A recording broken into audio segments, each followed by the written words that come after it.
Assalamualaikum warahmatullahi wabarakatuh. Siswa-siswi SD Muhammadiyah 1 dan 2 Taman bertemu kembali dengan Bapak dan Ibu Guru kelas 6. Bagaimana kabarnya hari ini anak-anakku semuanya? Mudah-mudahan kalian bersama keluarga selalu dalam kesehatan dan lindungan Allah SWT. Amin. Baik, kita bertemu kembali ya dalam pembelajaran yang ketiga. Tapi sebelum kita belajar, kita berdoa dulu bersama-sama dengan membaca basmalah bersama-sama.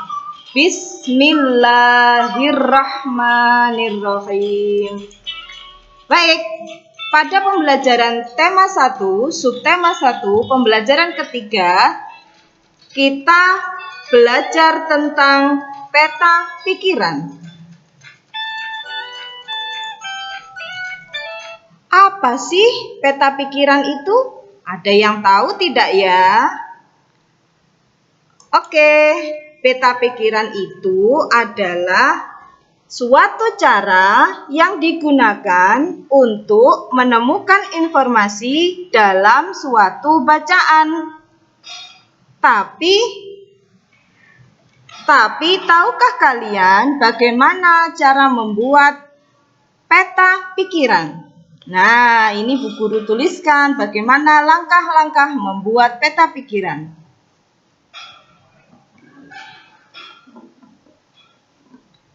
Baik, supaya lebih jelas lagi, coba lihat video berikut ini.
Nah, sudah kalian lihat bersama ya video tentang cara mencari peta pikiran.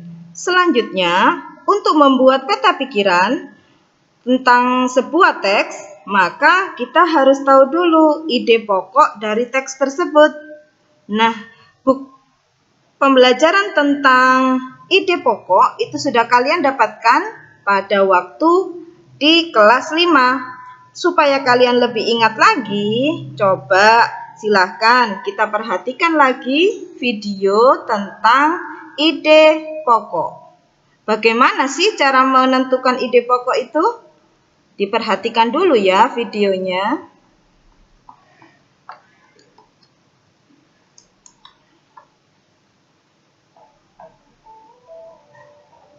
Kali ini kita akan belajar cara menentukan ide pokok dengan cara yang mudah sekali. Dan ini adalah beberapa langkah atau beberapa cara yang sangat mudah dipahami. Asalkan kalian mau menonton video ini sampai akhir dan mau benar-benar fokus mempelajari apa yang dinamakan ide pokok. Nah, ide pokok ini adalah soal yang paling sering munculkan dalam soal-soal ujian sekolah. Soal ide pokok ini biasa kita jumpai di soal SD, soal SMP, SMA, tes masuk kuliah, tes masuk kerja, atau tes-tes yang lain. Soal ide pokok ini mengetes atau mengukur tingkat pemahaman kita terhadap suatu bacaan. Nah, sebetulnya apa itu ide pokok? Jadi ide pokok itu adalah masalah utama yang dibahas dalam suatu paragraf atau ide awal, ide utama. Jadi gagasan yang masih dasar untuk membentuk suatu paragraf yang utuh. Jadi kata kunci yang bisa kita gunakan untuk mencari ide pokok adalah paragraf itu membahas tentang apa. Jadi bahas apa. Ketika kita mencari ide pokok itu, kita baca, kemudian bacaan itu membahas tentang apa. Nah, itu adalah ide pokok. Jadi ini nama-nama lain dari ide pokok yang sebelumnya itu sama dengan ide pokok. Terus bagaimana cara kita menemukan ide pokok dengan mudah? Saya akan menjabarkan dalam video ini 4 cara mudah dalam mencari ide pokok. Yang pertama adalah dengan cara kita mencari kalimat utamanya terlebih dahulu. Dengan mencari kalimat utama, kita akan lebih mudah dalam mencari ide pokok. Satu cara atau cara pertama adalah ambil langsung dari kalimat utama. Jadi ide pokok itu kita ambil langsung dari kalimat utamanya. Di sini saya punya sebuah paragraf. Bisa kita baca, buah kedondong memiliki berbagai manfaat. Buah ini bisa dijadikan bahan rujak yang lezat. Buah ini juga bisa dijadikan manisan. Buah yang rasanya masam ini juga bisa dijadikan obat batuk dengan cara makan daging buahnya yang sudah dicoreng atau dilumuri kecap. Ini satu paragraf yang terdiri dari 4 kalimat. Terus yang manakah kalimat utamanya? Dari bacaan ini kita bisa ambil kalimat utamanya, yaitu kalimat yang paling depan. Mengapa? Karena satu paragraf itu membahas tentang manfaat buah kedondong. Jadi kalimat kedua, kalimat ketiga, kalimat keempat itu membahas tentang manfaat buah kedondong. Nah, berarti kalimat utama itu sudah sesuai, yaitu kalimat pertama. Buah kedondong memiliki berbagai manfaat. Ini adalah kalimat utamanya. Ya sudah.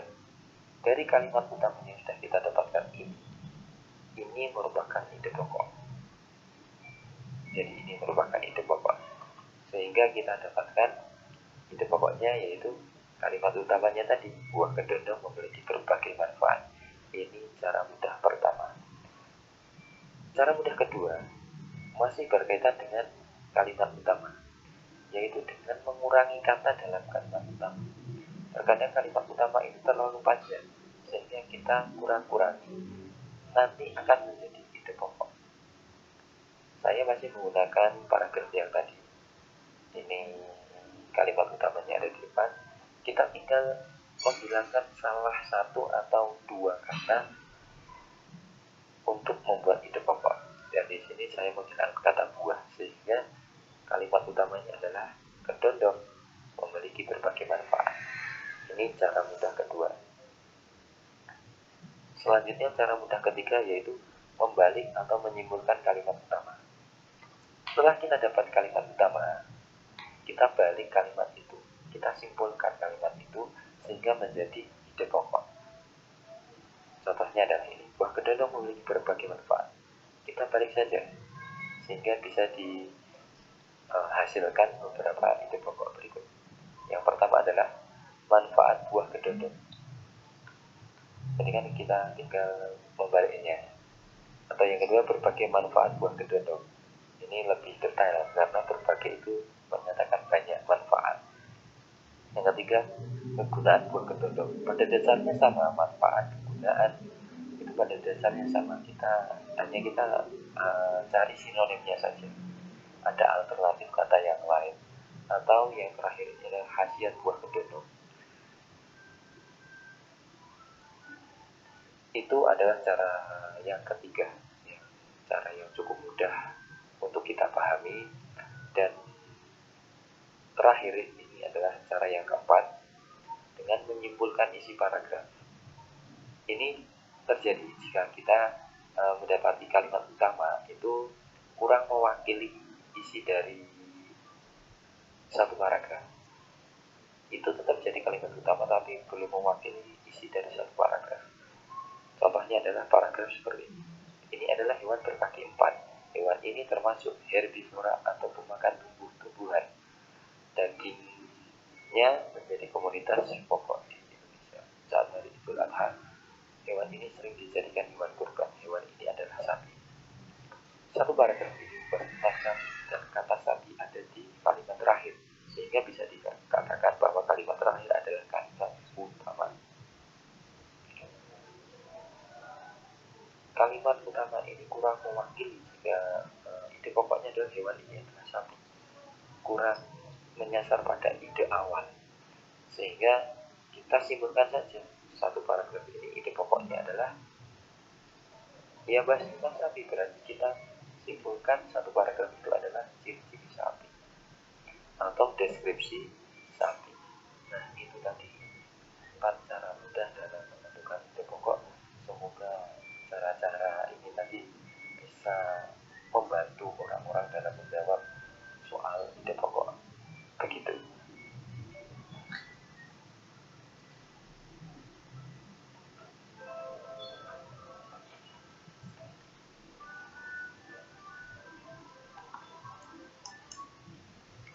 Nah, anak-anakku sekalian, sudah kalian lihat tadi bagaimana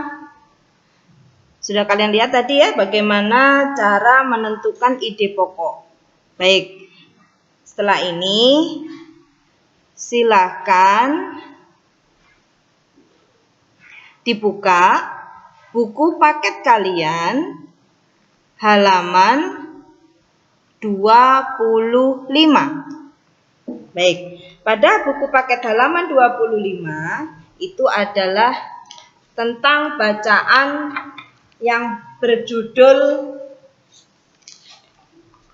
jadi ada bacaan yang berjudul Perkembangbiakan Tumbuhan Jagung. Di situ nanti kalian disuruh mencari atau menuliskan ide pokok dan juga membuat peta pikiran tentang teks perkembangbiakan tumbuhan jagung. Pasti bisa ya, insya Allah pasti bisa anak-anakku sekalian. Baik, untuk pertumbuhan jagung, tumbuhan jagung itu adalah salah satu ciptaan Allah. Maka kita harus merawatnya.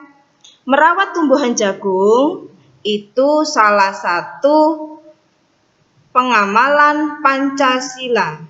Sila yang keberapa ya?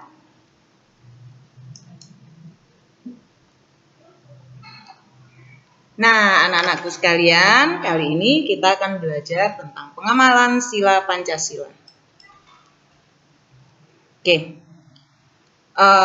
Penerapan sila Pancasila harus kita lakukan sehari-hari ya.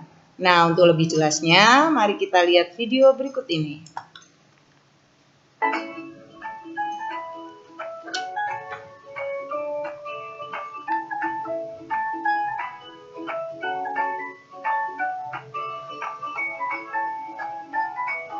Halo teman-teman, selamat datang di video pembelajaran tentang Pancasila. Pada hari ini, kita akan membahas secara lebih detail tentang Pancasila. Teman-teman, pada kesempatan kali ini, kita akan membahas tentang bunyi sila Pancasila, lambang sila Pancasila, dan contoh perilaku yang mencerminkan sila Pancasila. Tahukah kalian bunyi, lambang, dan makna lambang dari sila Pancasila? Yuk kita belajar sama-sama tentang sila Pancasila. Sila pertama. Sila pertama berbunyi ketuhanan yang Maha Esa. Sila pertama dilambangkan dengan bintang. Bintang artinya sebuah cahaya.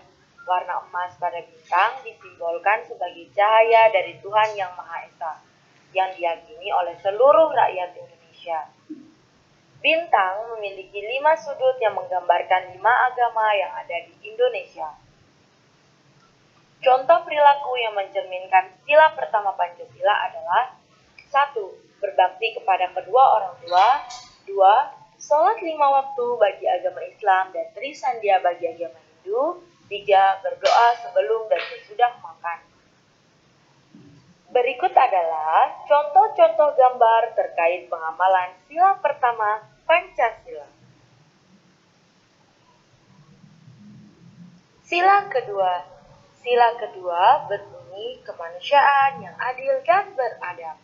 Sila kedua dilambangkan dengan rantai. Rantai memiliki makna bahwa mata rantai yang saling berkait melambangkan manusia saling membutuhkan satu sama lain. Semua manusia harus saling membantu sehingga menjadi kuat seperti rantai.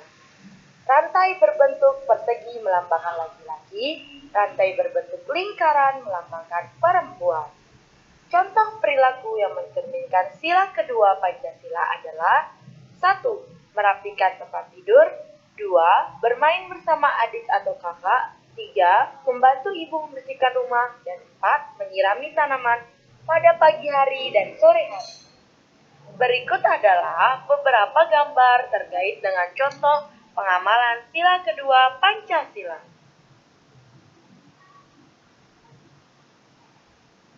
Sila ketiga.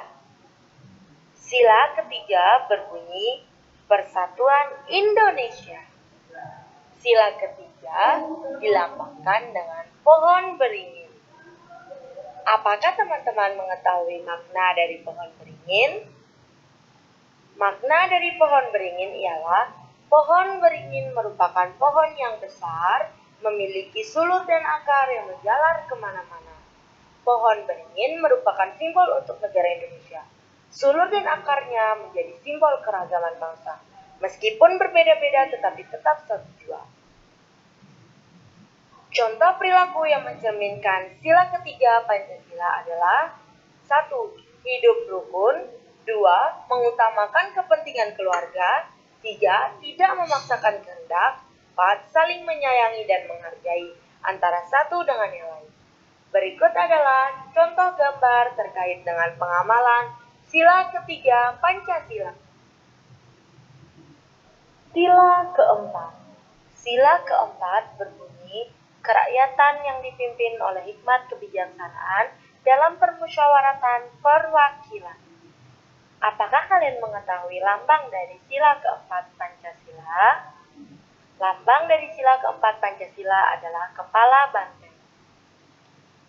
Makna dari kepala banteng adalah banteng merupakan hewan yang suka berkumpul, seperti halnya manusia yang melakukan musyawarah, di mana orang-orang harus berkumpul untuk mendiskusikan sesuatu. Contoh perilaku yang mencerminkan sila keempat Pancasila adalah 1. Pembagian tugas membersihkan rumah, 2. Menerima dengan lapang dada hasil musyawarah, 3. Berani mengemukakan pendapat, 4. Mau mendengarkan pendapat adik atau anggota keluarga yang lain.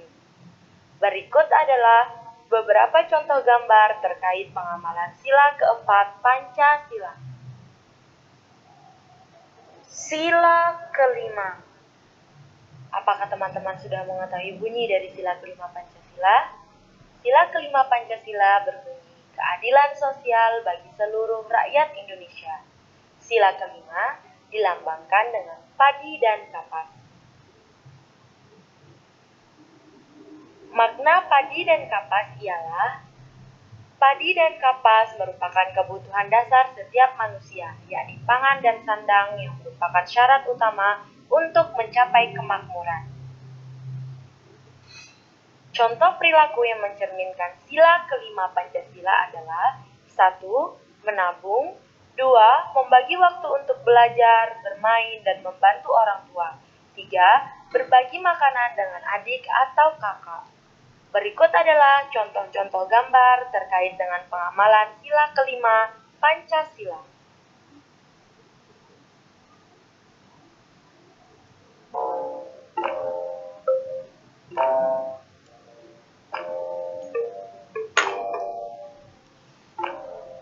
Nah, anak-anak, setelah melihat video pembelajaran tadi, pasti kalian lebih paham kan?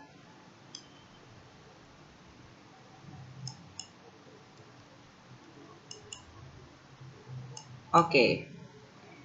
Anak-anak, jangan lupa pelajari kembali apa yang sudah dijelaskan dalam video tadi.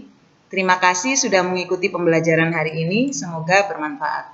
Dan jangan lupa mengerjakan latihan soal halaman 22, 23, dan 25. Oke, wassalamualaikum warahmatullahi wabarakatuh.